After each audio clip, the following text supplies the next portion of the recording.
If you would like to hear Night Dreams Talk Radio on your local radio station, let them know. Tell them to check out www.nightdreamstalkradio.com, and thank you. You can advertise your business on Night Dreams Talk Radio, and you will be heard worldwide. Why not contact us at nightdreamstalkradio@gmail.com. Coming to you from some far point station, like a cosmic tumbleweed, both north and south of the Pleiades. Here's your host, Gary Anderson. And that is me. Well, we're talking with Dave. When he was around 13 years old, him and his grandfather had an encounter with a Bigfoot. Now, what do you think when you hear all these? Because you got to see at least part of the Bigfoot. You knew what happened. You got scared. But, all these people would say, Bigfoot, well, they can telecommunicate to me. Or they give off orbs and all this stuff. What do you think to that? Well, there's a lot of different theories on what Bigfoot actually is. Unfortunately, the general public or the Bigfoot public, for lack of a better word, we don't have a live body we can study at this point. Now, that's not to say the government may or may not have one as well, but, a lot of times, there's, like I said, there's all these different theories, and it goes from that Bigfoot could be an ET or an interdimensional creature to it's a Native American type spirit, it's a ghost of a long dead ape species, and several other ones I've heard over the years. Up until this point, we really can't say what it is because we just don't know. And that's the whole honest truth about it. I have noticed recently in talking to many of my colleagues that they have as well, that there's a lot of reports out there circulating that when there's a Bigfoot sighting or a rash of Bigfoot sightings, there's also been a lot of strange lights or unidentified craft in the sky, and vice versa. So, are these things ETs? We just don't know. One thing that I find very compelling about Bigfoot is you have to take into account seriously the Native American lore about Bigfoot. It goes back thousands of years, generation after generation after generation. It's written on ancient rock drawings, petroglyphs depict these creatures, and Native American tribes they pass down their stories and their history orally generation to generation. So, and almost every single tribe has a story of a Bigfoot type creature. So you really have to pay close attention to that and take it into account because it's very important that it's not just modern day starting from the Patterson-Gimlin film. This thing goes back for thousands of years. Oh, there's no coincidence in that in my book. Well, again, because some of my family members have married into two different Indian tribes up here on the West Coast, and I had the opportunity at one point to talk to. They don't have a medicine man. They may now, but back then they didn't. They had a medicine woman. And I asked questions about Bigfoot, and she sat there and told me stories about, the squaws would be going down to the river to, wash their clothes, basically. And they would have their baby with them and stuff like that. And then a bunch of Bigfoot or these creatures would run across the river, grab the baby, or in some cases grab the baby and the squaw or squaws, or run through a village and grab, some victims and run off. And then she said in some cases the warriors, would go out looking to get their loved ones back, and they would find bones. And she said that these things, were cannibal. They ate. Yeah. They ate them. Yep. Yeah, there's a lot of stories out there like that from various Native American tribes. I mean, the Paiutes talk. I was with my good buddy David Weatherly. We went out on a investigation, and we ended up at Lovelock Cave, and we actually talked to a Paiute elder, and he shared the story of these red-headed giants that they had fought, their tribes had fought, and they actually cornered them in the Lovelock Cave and told them to come out and fight, and they only a few came out to fight, and they killed those ones right away, and then the rest would not come out because they had them surrounded because they joined with all the other tribes that were having the same problem, and they just simply outnumbered them, and they ended up stacking the entrance and everything with a ton of wood and set it on fire and burned them all up, the ones that they were having a problem with in that area.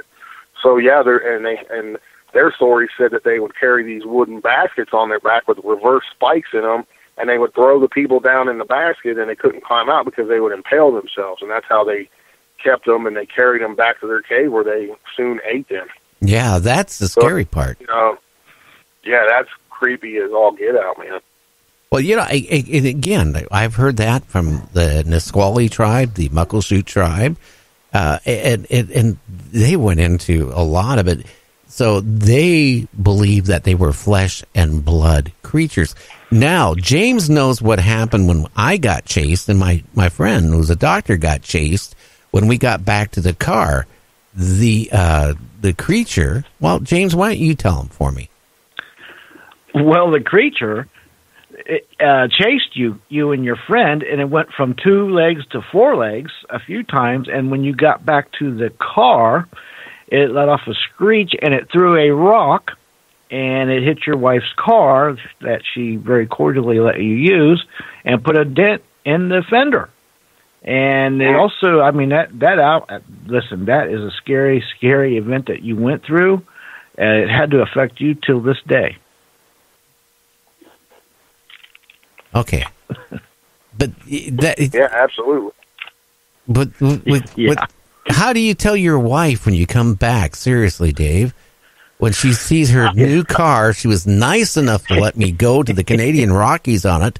I did have a fairly late Jeep, but it had like 170,000 miles on it, and she, it would have probably never made the trip.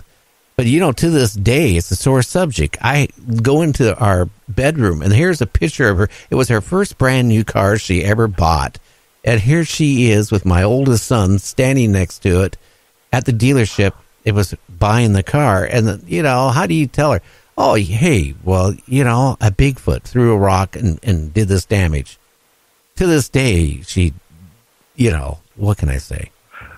That's sort of well, that'd be a tough one to explain. And then, when you're talking to people about these experiences, unless they've actually had some kind of extreme experience of this sort, it's really, likened to religion and politics. They're not going to believe you at all unless they themselves have had some kind of extreme experience, and it's really no use to even try. I mean, you can't change people's mind when it comes to religion and politics, and a lot of times with the paranormal type experiences or experiences of the Bigfoot nature, it's just like, yeah, right, but, it is what it is, but you got to take into account all these tens of thousands of reports. Not everybody's nuts. In my West Virginia Bigfoot book, I have encounters from state troopers, doctors, lawyers, teachers, you name it. I mean, I've got them, and these are people, very credible people that have something to lose by putting their story out there in the book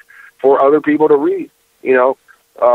They risk being labeled as crazy or whatever the case, but they still, at the same time, they were so affected by their experiences that they felt that they needed to share it with the public, with the masses, and let folks know that, hey, I saw something I can't explain. It really affected me, and here it is, right in your face. Believe it or not, do what you want with it. But I saw this on this day, so it's fascinating stuff. Well, I never even told many people. I mean, my family knew. A couple of my friends knew. Believe it or not, my friend who was a doctor, I lost my friendship over it because his father was a Superior Court judge in Pierce County, Washington. His brother was a high-profile criminal attorney in the same county, actually in Tacoma. And, he was scared if it got out, his dad and, mom wouldn't, come through with the funding for, his medical practice. Absolutely. And yeah, so we kind of like went our separate ways. He was scared it would get out. And I said, Right. I'm not going to tell anybody. Well, I didn't. But, I've been doing talk shows since 76. This happened in the early 2000s. I took a 10-year break. Then I come back on. I hate to say it. I started hearing these people talking about Bigfoot and saying, they give off these orbs that go into my neck and they, they're here to save mankind. And I tell you what, I am polite. I am a very polite talk show host. I've been, complimented that millions of times through the years. But they don't see me laughing with the microphone muted because I tell you, some of this, these people believe, and it's all rumor. They hear from somebody who hears from somebody else. You know how it is. Yeah.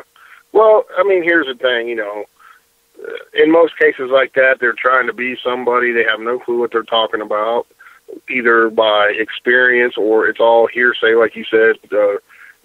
So-and-so heard from so-and-so who got it from so-and-so, and it's all subject to opinion and everything else.